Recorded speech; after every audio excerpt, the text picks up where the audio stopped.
Hello everyone, welcome back to Faith. Chapter 2. We're continuing where we left off of finishing this graveyard area, getting all the notes, going to get all the endings, and seeing what ending we get out from all the notes. We're just like getting right back into it. But of course, if you like the content, please remember to hit a like, hit the like, and subscribe if you haven't become a full subscriber. But besides that, let's get into it.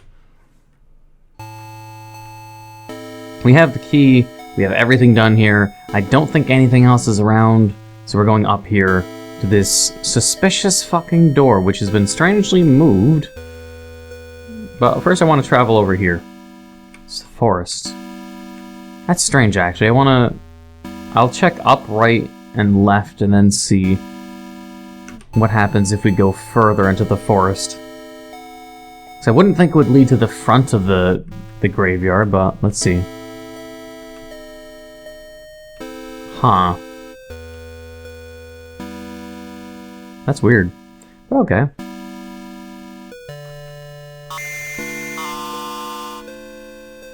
Huh.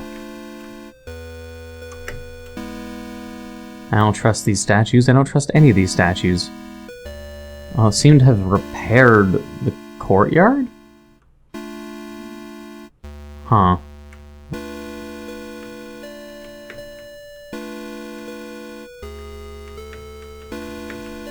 I don't trust any of this shit. None of these are apparently possessed. Alrighty then. Is that an end or a possessed tree?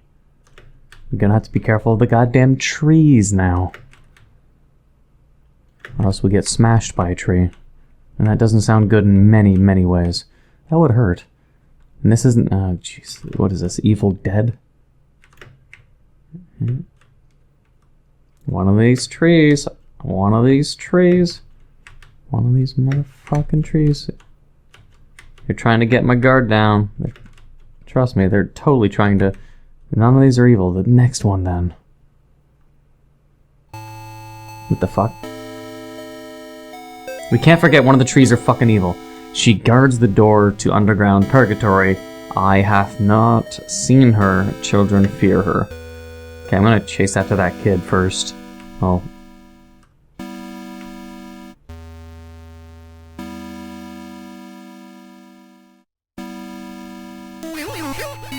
What?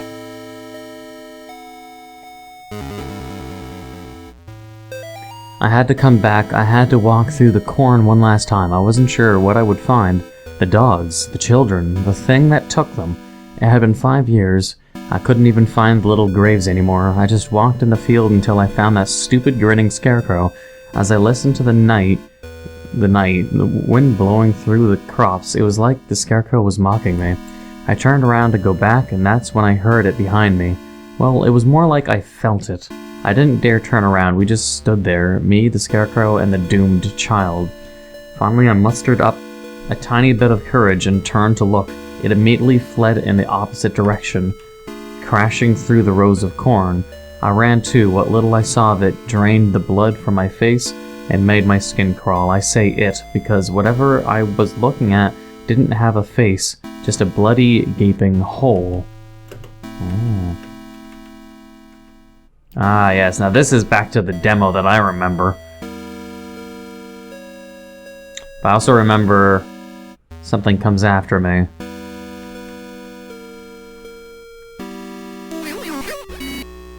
Are you mocking me? I remember its face warps. I'm not sure if something will show up and attack me either, so I'm just gonna roam the corn. What is it saying? Its face isn't changing at the very least, but it's a very odd noise. Yeah, I think, I don't know, I think it's just fucking around.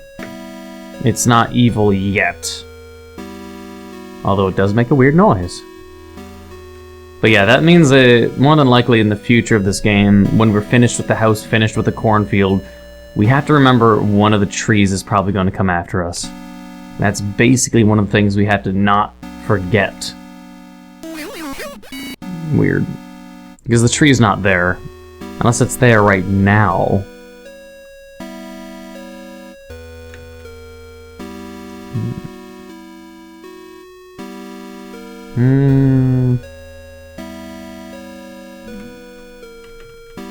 Don't think so. I think it's just gone for another point to try to startle you later. Alright, into the house. Confess thy sins. Alright. Day 1 of our paranormal investigation into the old Snake Meadow Hill Church. We've got 3 cameras, a box of tapes, and enough beer and beef jerky to last us a week. That's a lot of beef jerky, goddammit. I love beef jerky. On our way in, we asked some of the locals about the church. It was mostly the stories we had heard before. Evil spirits dragging children into the cornfield and secret tunnels under the chapel. But there was this spindly lady game that we hadn't heard yet. Apparently has to do with summoning the spirit of a woman who used to take care of the orphans back in the 50s. There was even an old rhyme they told us. Walk the church from room to room, and maybe you'll see her. She will move when you do, but never try to trick her. Awesome. We're going to try the game tonight as soon as we get settled in.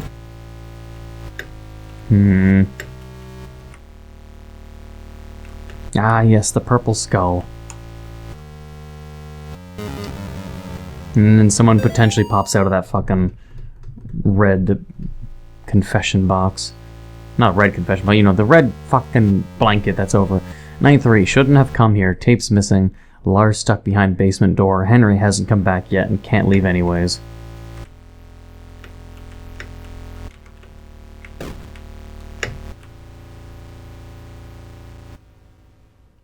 Father. Pray for me, Father, for I have sinned. What sins have you done to confess? I tried to save a girl from evil, but my fears overcame me. I turned my back on the ministry and broke my vows to God. A year later, the girl reached out to me again, but in the end, I couldn't save her. I left her to die. I am sorry for me and my past sins. Thou hast said will. Here is my penance. Bring the child to me. Perform this act of contrition, and thou shalt have the peace thou seekest. Give thanks to the Lord for his good. For his mercy endures forever.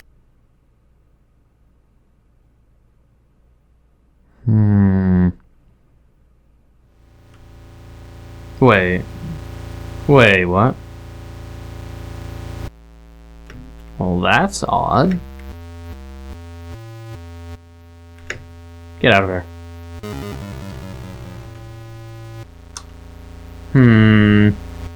What? Odd. Night 1. We still haven't found a way into the basement, but we found something just as cool. A secret passage in the old confession booth leading to this hallway. Henry's going into town to buy a crowbar. We'll see if we can't get these boards off of some of these doors. But that's not even the best part. We caught an EVP. You can't hear it on the tape very well. But to us it kind of sounded like laughing. Thank God we brought the nice mic. We'll review it on the sound gear once we get back into town. Guess I'll have to maybe find a crowbar myself. Or is this a crowbar on the wall right here? Nah, it's just a crack maybe. But who's in there then? Someone has to be in there. But whether or not they'll pop out like they did in the demo, we'll have to see. Because remember, the one that pops out of there, I think is one of the dudes like Henry or whatever. And they burst out to try to stab you to death. But they're very fast and you have to be very reactive or else you'll die. Besides that, I really want to save again, so I don't just die and lose all progress. I don't know. I don't know. I'm gonna save and then go back to the house. If we have a save function, I want to make do with it. But that would mean going all the way down. I don't know when the next save is, but dying and having to redo whatever I've done. No thanks. Alright, so we're back in the house. Wait a second, did those candles change? I swear they weren't the bottom ones. It's like a message. Bottom left and then that one.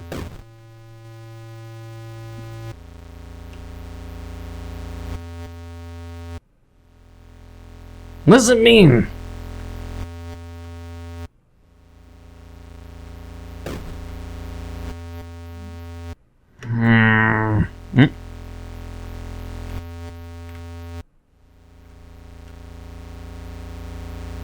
Something. Oh, jeez, what? Oh, it kills me. No! The fuck? I had to dodge that one. I was hoping it would vanish after being attacked for so long. Shit. It's a good thing I saved it then. Huh. I don't know if that was just like some kind of optional boss fight. Because again, whenever I theorize all this shit, I always am thinking whether or not what I'm facing is mandatory or part of the linear story, or if it's like some kind of secret. Because some of these will be optional fights that only happen because you did something. I do believe in this case that person came out because of what the note said of don't try to trick her, it is the game. But how it relates to the candles, I don't know. So I think I pissed her off because of that. Unlike, say, me opening this drape and then going to the purple skull would physically be what I did. But obviously, it has to do with the candles.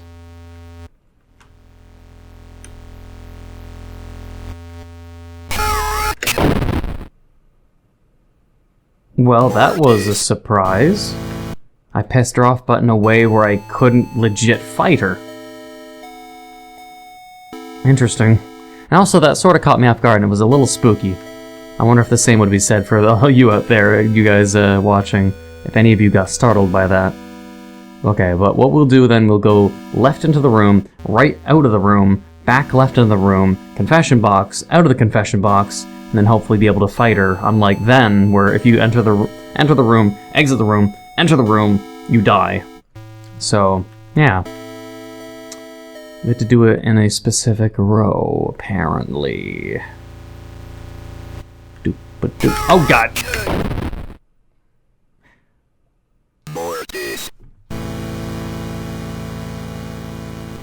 Apparently that has to do with the game. Maybe it's just I coincidentally did something right. The candles mean something.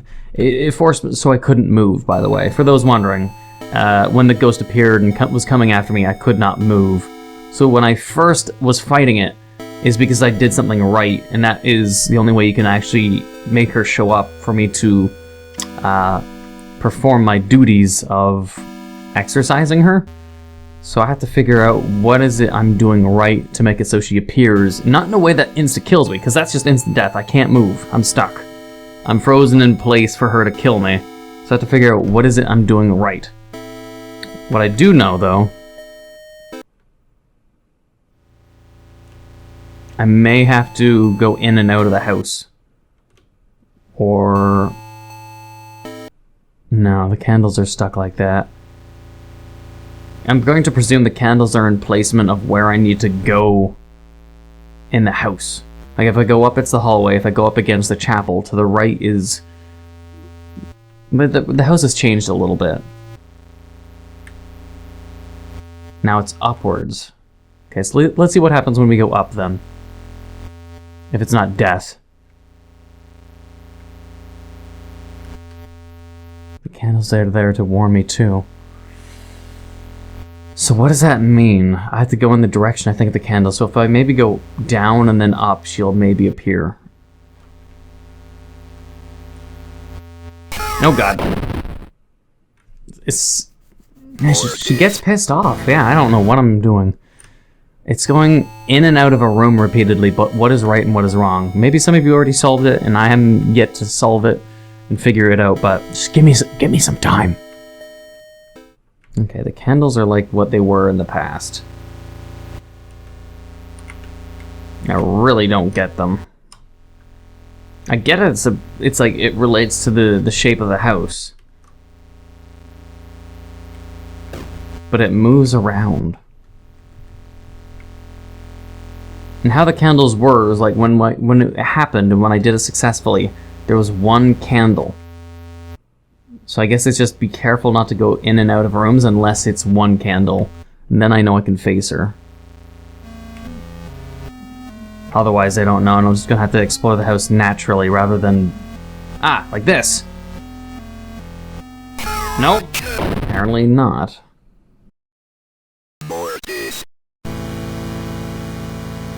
I just gotta stop pissing her off, I guess. But I want to make sure I get all the fucking notes.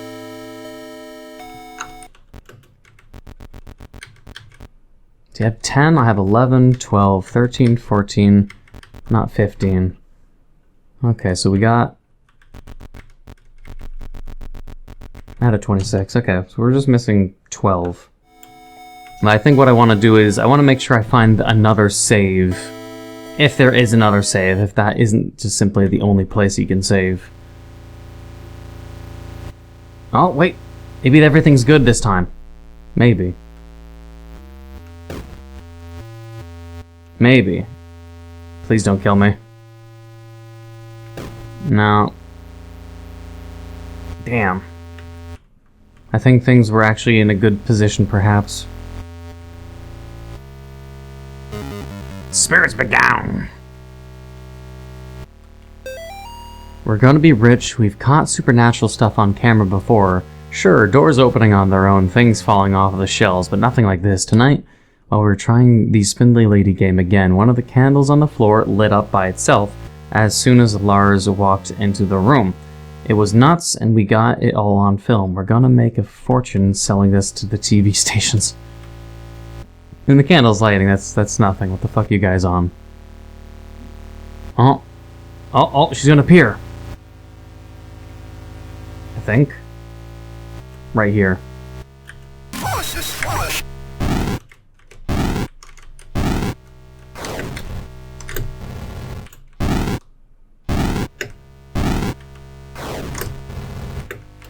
Get. Nope. Ah, goddammit.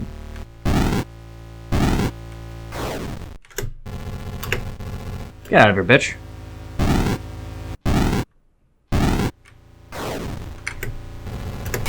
Yeah!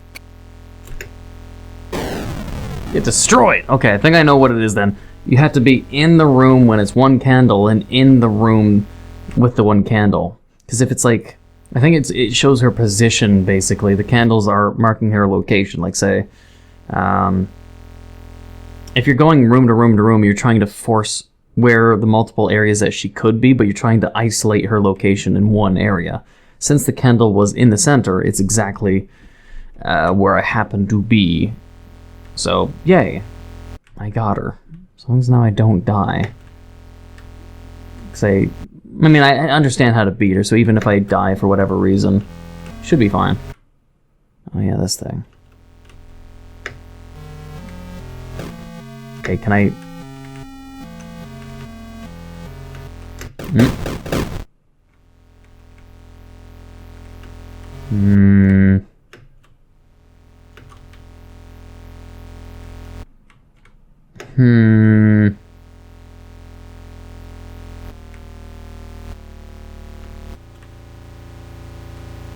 And the crosses are just back up on the wall now?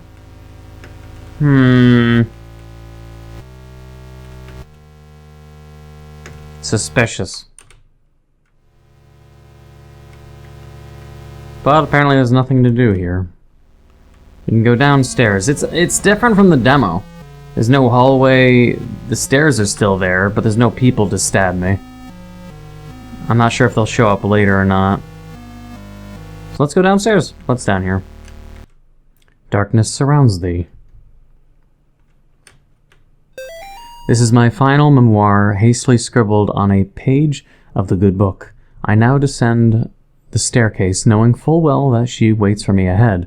Checking my old watch has revealed something quite astonishing. Time doesn't change down here as we know it. On the surface, even now the hands don't move past 2. God's work be done. I have been to where only the faintest lights shine and protect from things unspeakable. God help me, Father Clark, a foolish old man going mad in this dark prison, ears bleeding from the screams of the demon. Let's go back upstairs then. I want to know if anything's changed outside or not, just optionally. I want to check the scarecrow before I go further.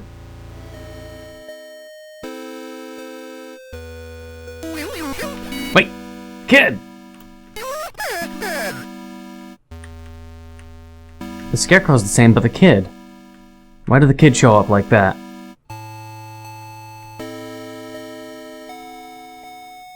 Strange. Would the kid have tried to kill me, or would I have to try to capture the kid? Why did that happen?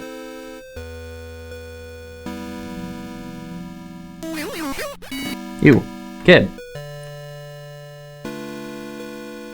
The kid's following me? I'm a bad man? Alright.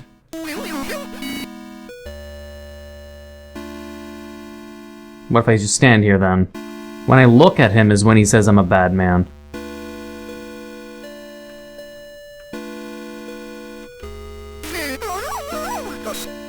What? What? There's nothing wrong with us? Is that what he's saying? Can I have it so he follows me outside the cornfield?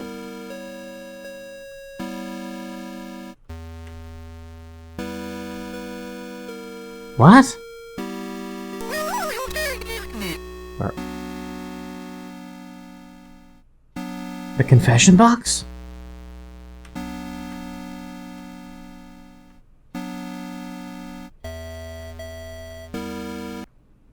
The thing in the confession box.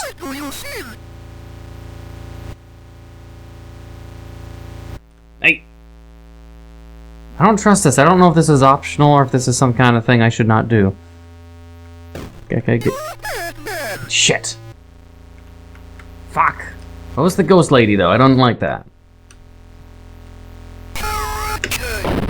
I killed her! What the fuck?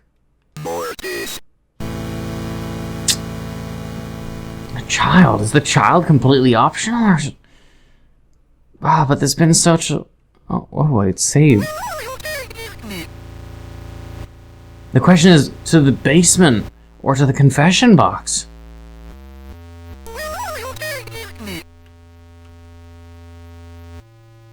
So I can't look at her, basically. Okay, get in there.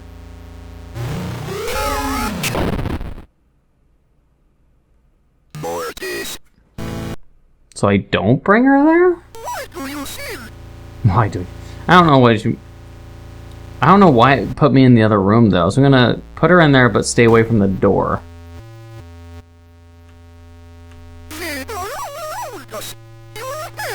Damn it! Why does she see my face and say I'm a bad man? Or is it the collar around his neck, maybe? The,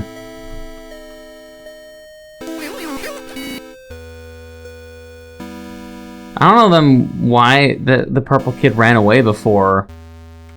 And they couldn't find it. It wasn't the scarecrow making that noise. It was this kid all the time. Maybe it was just a bug or something. But I'm not allowed to look at her. I'm so confused. So do I let the demon take it?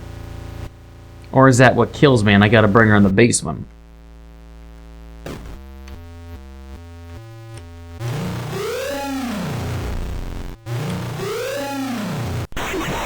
What? What?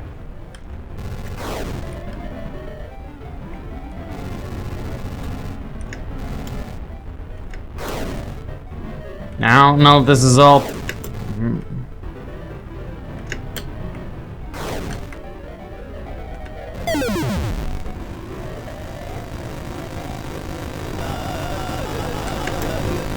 Oh, jeez. Ah, fuck. The fuck? Okay. What if I bring the girl in the basement, though?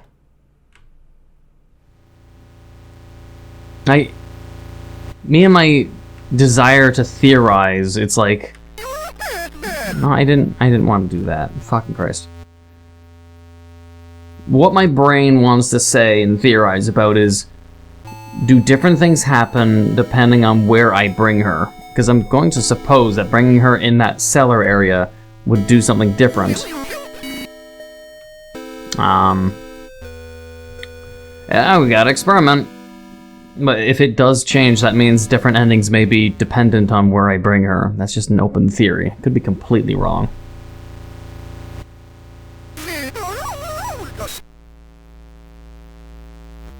So let's see. Can you do anything in here, kid? Maybe you can take the cross. The cross. How about the cross, kid? No? Alright, that... Okay, then it's not in here. Then the second question I have is, when it gets taken, when the kid gets taken, can I avoid that hand, or is me being dragged a mandatory thing? Yeah, I have to. No, jeez. Oh my god.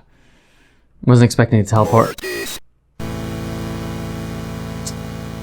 It pulled a fucking nothing personnel kid and fucking teleported and killed me from behind. Literally, it was a nothing personnel kid moment. I'm gonna try one more. I'm gonna try one more time, and that'll probably be the end of this because I gotta stop. Alright, come on.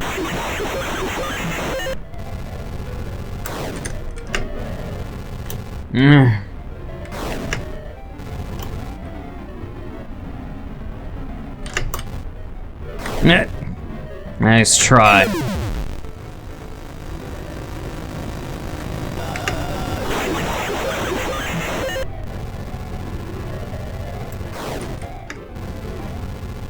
Come on, get fucked.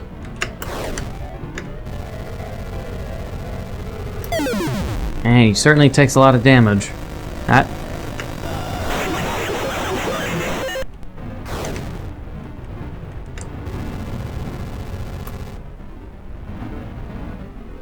Oh jeez, well, we're gonna run from this one.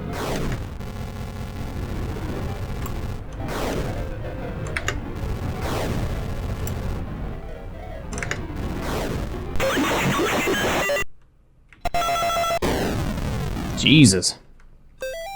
Subject is suffering from delusion. In John's mind, he plays the role of the hero sent by God to protect the innocent in order to escape the consequences of his actions. He has created his own reality in order for everything to make sense. He needs to believe in the evil spirits and paranormal occurrences. I recommend an in vivo approach until we can get John to accept the truth. And for the love of God, please have Miss Martin transferred to another facility. Somehow John knows that she is in here with him. And we're back here. And apparently the stupid ghost that still kills me. I don't know how that makes any sense, but if we go into a room and leave a room very quickly, too fast, she still has... I don't trust that opening. She still has a chance of killing us, so I want to be super, super careful. Otherwise, I want to actually go back to the save and save it. And I want to see... The kid should be dead, so let's see the Scarecrow. Fuck it. Fuck it. So the Scarecrow is... It's changing. It's got 2 holes now. Okay, we're gonna not bother the Scarecrow for now. I'll leave that to the next episode. I don't know, either way. So the one thing is...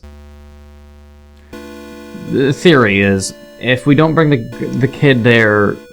If we're going to think of multiple endings, probably bringing the kid in the basement will be important, because otherwise we haven't gone into the basement and fully investigated that place yet. Likely there's a creature down there that needs to be exorcised, otherwise I wonder what happens when we bring the kid down there. Second would be, what if you bring the kid to the reverse pentagram, or the reverse star? Maybe something different happens. That'll be left for when I end up looking for the other endings clearly, but it's something for me to keep in mind, so I'm openly talking about it. But other than that, I hope you enjoyed this episode. If you did, please leave a like, comment, hit that subscribe button, big old subscriber, hit the bell notification down below for updates on my video. Thank you for watching. Until the next time.